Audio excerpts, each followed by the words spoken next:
Spawn number 350. This had 6 different covers.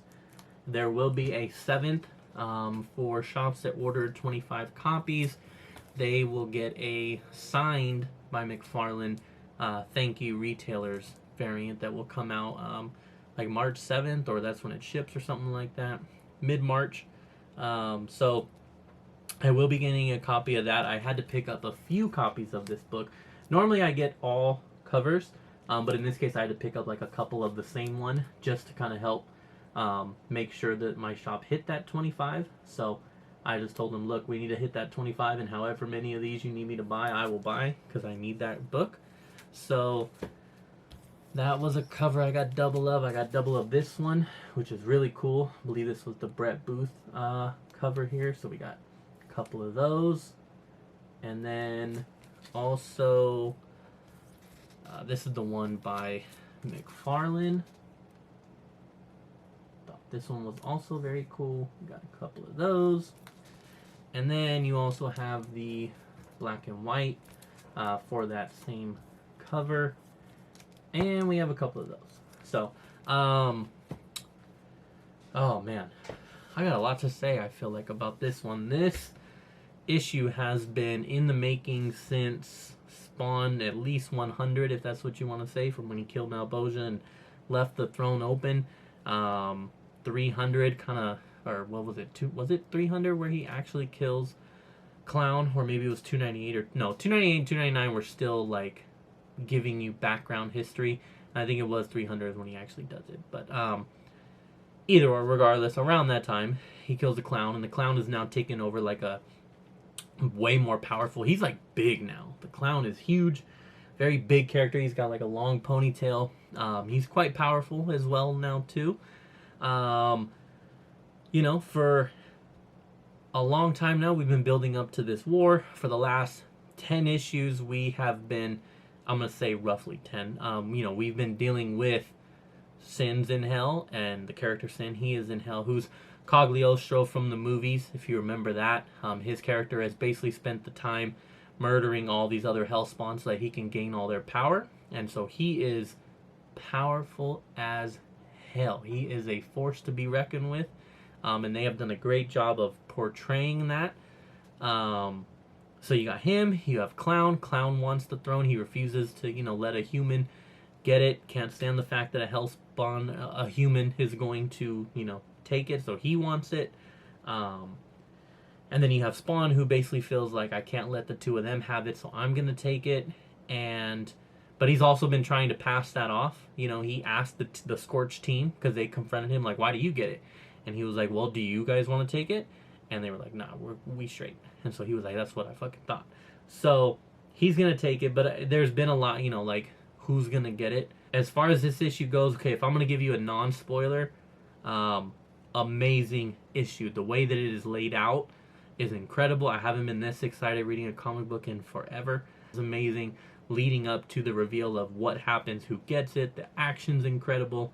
The artwork's incredible. This is the farewell to Carlo Barberi on the title, introduction to Brett Booth on the title. Carlo Barberi is going to go to Gunslinger, and then Brett Booth is coming over from that onto this. So it's amazing. I mean, that's basically my non-spoiler. Now, I'm going to give spoilers for this, so maybe if you don't want to hear it, then tune out for a little bit. It starts off with She-Spawn and Redeemer and I think like Monolith and basically the Scorched crew. They're on the ground, they're fighting, they're in the middle of a fight. She-Spawn's like, we gotta get over to where the throne's at, we gotta get over there, you know, let's go. And then all of a sudden, boom, green light takes over the panels. I mean, shit, let's go ahead and open it, man. And then they're like, are we too late? And then Redeemer says, like, hell has a new leader. Epic, dude. So cool. So badass. Here's their, you know, fighting, all that going on. And then at the bottom, boom, you got the flash of green light. Yes. Look at this. Does that mean, yes, we're too late, hell has a new king? So sick. Not only is that like a huge start, I mean, that big flash of green light, you're like, oh, damn. But then you realize She-Spawn is not getting the throne, who was a character that a lot of people felt like could end up getting it, and was a character that Spawn said to take it. She was like, nah, I'm cool. So, eliminated. Which then you're like, oh, the way that they're telling this not only is going to explain all these different characters and their perspective of when it happens, but it's also their way of eliminating and showing you, like, it's not them. And I just thought that that was so awesome. So then it jumps into Sin and Spawn, and then the clown, and just an epic battle between all of them. Spawn shows up and just blasts Sin with this gun that I think he took from heaven. That basically is designed to kill a Hellspawn in like one shot, but Sin is an army of Hellspawns, so it does not destroy him. That's Sin right there. He does look quite different from the movie. And then this is what Clown looks like now. And then he actually does become Violator again in this issue. We have not seen that yet. So that was sick. Their fight is just freaking brutal. And then Spawn joins in, and now the three of them are fighting. I'm going to go ahead and show it again. We're doing spoilers. But a lot of you probably are not reading this issue, and so maybe you just want me to tell you. Sin beats the crap out of Violator, grabs his head, and then on the next panel, just straight rips that shit off. I'm a god now. Dude, I was so hyped reading this shit. I can't even begin. So now you then have Spawn and Sin going at it, and just when Sin's like you think Spawn, he's got Spawn like beat, then you get he's absorbing Spawn's power to kill him, and then boom, you see the reaction of him like no, and then the flash of light again. You're like, holy crap, this is so much action going on, and holy shit, dude, Violator's not getting, or Clown's not getting it. You're telling me Sin doesn't get it, Spawn doesn't get it, we've already eliminated She-Spawn. Who the hell is gonna get it? And then it goes the next character that spawned 5 minutes earlier. So after the first explosion, it says like 10 minutes earlier, and then it gets into the whole Sin and Spawn thing. And then after that one, it says 5 minutes earlier.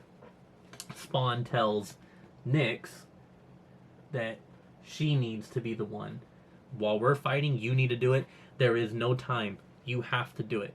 So she reluctantly agrees, and that is the reveal of Hell's new ruler, which is now the queen instead of the king. We have a queen, and she looks so cool. She says, the war is over, Hell's under my control, and you have much to answer for, Sin. And he tells her, you dare? Now, granted, Sin has been fucking everybody up in this series. A guy who was, quote-unquote, temporarily ruling the throne. He wasn't a Hellspawn, so he couldn't actually sit on it, but he was ruling Hell. He beat the shit out of him. He killed his son. Everything. I mean, this dude has been murking everybody. He beat Violator in this issue. Had Nyx not taken the throne, he probably would have beat Spawn. But she murked his ass. Fast. One shot, one blast. You're not messing with the queen. Done for. And, oh my god, dude. Like, I was hyped. The way in which they told this story. And then this artwork by Brett Booth. You know, talk about an introduction. Like, for him to be able to do this panel. And then just an amazing artwork here. And an amazing, like, this is the queen. This is now the queen of Hell, Nyx. And let me tell you, not only was I hyped as hell, just because it was an amazing issue, but I was also hyped because if you watch the low grades, which I highly suggest you do, I actually revealed that last week I purchased a 9.8 copy of her first appearance in a 9.8 because it was one of the issues that I was missing, and I thought, you know what, it's actually not that expensive, and who knows, she could get it. She very well could get it. She was sent down to Hell originally by the Green World to do it. So I thought, so let me make sure that I pick this up just in case. I honestly didn't think that she was going to get it, but there was obviously a chance. And then sure enough, she got it. So now imagine my reaction, because now the book I just bought in a 9.8 of her first appearance, I'm sure has already spiked or is selling like crazy right now, because now other people are like, oh shit, I need that book. Oh shit, I need that book. Crazy, dude. Man, look, there's the passion. I know some of you haven't seen that a lot from me. That's the passion for Spawn. That's the passion for this storyline. It has been incredible. So hype about that. Issue 350, absolutely amazing. I suggest you pick it up. The thing is now is like, okay, where do we go from here? You know, this story is supposed to now affect every character. So who knows? Who knows where it goes from here? But I love it, man. I love it.